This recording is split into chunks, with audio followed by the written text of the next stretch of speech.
Hello, hola, Tachidele, ça va el khair, comment allez-vous tout le monde? Bienvenue aux nouveaux abonnés. Et alors, en ce moment, oui, je fais des plus courtes guidances. Alors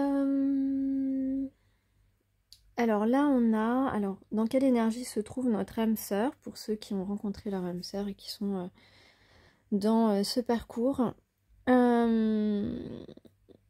Moi, j'aime pas trop le mot parcours, mais parce que ça fait vraiment... Vraiment, ça fait épreuve. Hein. Enfin, voilà. Bon, j'ai mal mis mon truc, c'est pas grave. Donc, ici, dans quelle énergie se trouve votre âme sœur? Eh bien, dans des énergies d'écarter tous les obstacles. Dans des énergies de manque aussi. Vous lui manquez beaucoup. Et d'ailleurs, il est sorti. C'est ça. Il est dans un état mélancolique par rapport à vous. Vous lui manquez, il se sent... il ressent un grand vide. Il ressent un grand vide, c'est pour ça qu'il est en train de laisser tomber tous les obstacles, de se battre contre ça, parce que il a envie de suivre son étoile, de suivre son destin, il pense que vous faites partie de sa bonne étoile. Voilà, il a compris que vous aussi, vous avez des petites peurs toujours. Voilà, parce qu'on ne sait jamais de quoi sera fait demain, mais même si vous avez plutôt peur de ne pas voir ce bonheur entrer dans votre vie, et que lui avait plutôt peur de laisser entrer ce bonheur dans sa vie. Voilà, donc on n'a pas les mêmes peurs. Mais il nous reste bien sûr toujours des petites peurs tant qu'on n'a pas été vers une fusion. En tout cas, on a beaucoup travaillé sur nos blessures mutuellement ici. Votre âme sœur a beaucoup travaillé sur ses blessures. Il a compris ses blessures et maintenant il a envie de bonheur, il a envie d'abondance, il a envie d'être plus apaisé dans sa vie, mais là il lui manque vraiment quelqu'un. Il lui manque surtout la personne qui le fait vibrer à l'intérieur, qui lui procure de la joie, rien qu'en faisant un geste ou un sourire. Et donc là on peut dire que la solution est trouvée, parce qu'il rêve complètement de partager des moments avec vous, de faire des sorties avec vous, de partager des points communs aussi, des moments voilà, de choses que vous avez en commun. J'ai fait un autre tirage. Voilà, donc pour compléter avec mon tarot, on voit ici quelqu'un d'inquiet, une personne inquiète, un homme inquiet de savoir, qui se demande si vous allez bien vouloir commencer cette relation sentimentale avec lui. Voilà, parce que il vous a trahi, il a été malhonnête, il n'a pas été authentique son attitude n'a pas été authentique avec vous. Il n'a pas été là pour vous protéger aussi. Donc il a été complètement dans la paresse. Il ne s'est pas investi vers vous pour que cette relation elle naisse. Donc il se demande vraiment, il a une petite inquiétude ou une grosse inquiétude, ou même il est désespéré à savoir est-ce que vous allez bien vouloir débuter une relation avec lui. Ici on voit que la décision pour lui est évidente, qu'il veut un nouveau départ et qu'il veut fêter votre alignement, votre compatibilité, vous proposer quelque chose de festif. Voilà, puisque on a en dos le 9 de coupe, donc le 9 d'eau, donc qui est la complétude, la compatibilité, le couple idéal. le confort émotionnel. Et puis derrière, on a la roue de la fortune. Donc on a ici la chance, une surprise ou quelque chose qu'on n'attendait pas dans notre vie. Et on a le grand bonheur ici avec le 10 de coupe. Donc il y a quelque chose qui est prêt, qui se prépare, qui est prêt à avancer et qui est prêt à avancer. Il y a la communication. On a envie de communiquer ici et bon, derrière il y a des choses positives. Donc la décision est évidente pour lui maintenant.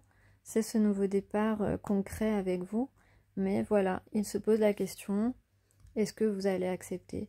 Et donc ça, c'est chacun qui peut... Voilà, mais comme on a vu dans ma dernière guidance, il me semble que il allait oser tenter sa chance. Donc écoutez, tant mieux. Alors j'ai aussi deux pierres ou 3 pierres au niveau des conseils de la lithothérapie. Alors on parle de l'onyx noir qui est noire et blanche et qui est une pierre d'enracinement à la terre. Donc il y a bien, ça confirme l'as de terre ici, quelque chose qui va prendre vraiment racine dans la matière, dans la réalité physique. Elle nous donne une grande stabilité et elle nous protège également des énergies négatives, parce que ça veut dire qu'il faudra aussi beaucoup protéger cette relation des énergies négatives, des jalousies, etc. On a aussi l'œil du tigre. L'œil du tigre qui est j'allais dire une carte, une pierre de chance, une pierre de chaleur humaine. Donc ce sont deux personnes très chaleureuses déjà. Voilà, et puis donc de la chance et aussi de la protection. On parle de miroir, donc miroir souvent ce sont donc les relations d'âme-sœur. Et puis voilà, on parle aussi de renvoyer en fait à deux vous serez encore plus résistant face justement aux énergies négatives. Cette fois c'est tous les deux en fait c'est un bouclier encore plus fort contre les personnes qui vous qui chercheraient à vous séparer ou à vous causer du tort.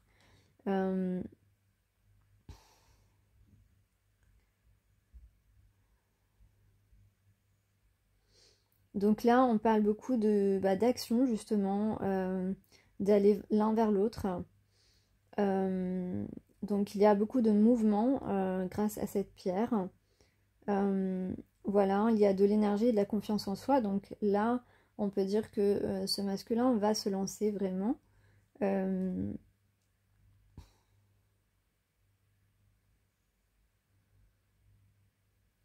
Donc voilà, force, confiance et protection. Et éventuellement, il y aurait aussi l'opale commune qui parle de douceur, de noblesse aussi. Non, pardon. De douceur.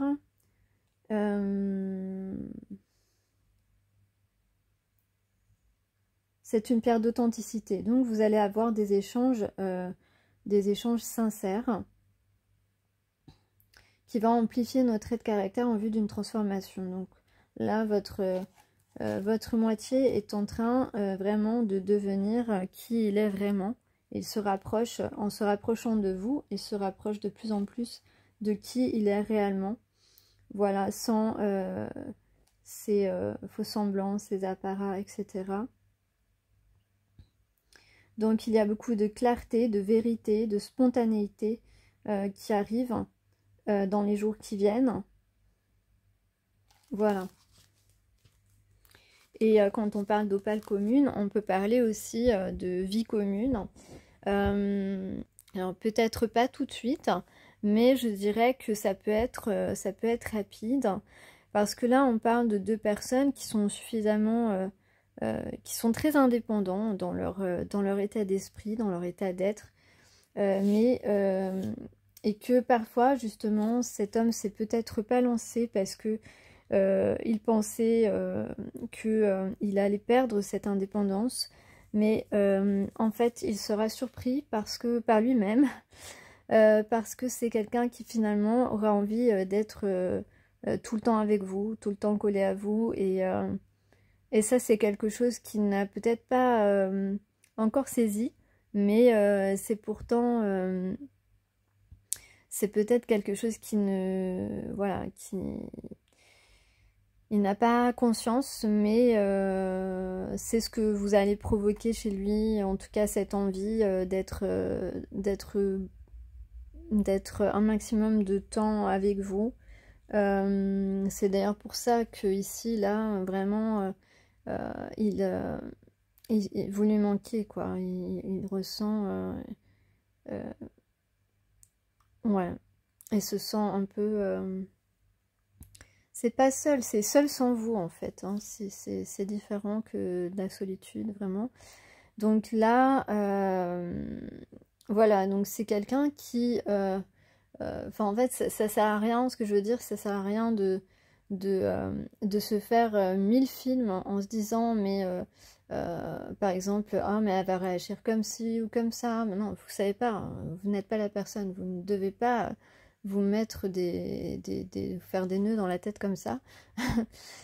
Pareil, quand vous pensez qu'une personne est vraiment vous plaît, que vous lui plaisez, tout ça, et qu'il y a des affinités particulières, qu'il y a des rendez-vous du destin, même si des fois vous vous rendez pas compte, et que vous dites bah non, parce que moi j'ai besoin de ma liberté, j'ai besoin de ceci, de cela et tout. Mais ça sert à rien de se dire ça, parce que quand vous êtes au contact de la personne et que vous connaissez la personne, mais ça se trouve, vous allez complètement changer de point de vue. Et justement, vous allez avoir envie d'être tout le temps avec la personne. Pour vous, ça va être difficile de passer une nuit sans la personne, par exemple. Voilà, ce sont des exemples, mais en fait, vous ne pouvez pas imaginer à l'avance ce que vous aurez envie et ce que vous aurez besoin avant de les avoir vécus. Donc ça sert à rien de vivre dans des hypothèses. Voilà, c'est ce que j'ai envie de dire. C'est très important parce que ça empêche d'avancer, ou ça empêche même de vivre certaines choses importantes. Et c'est très dommage. Voilà, donc vous ne savez pas comment la personne va réagir, mais vous ne savez pas comment vous aussi vous allez réagir. Donc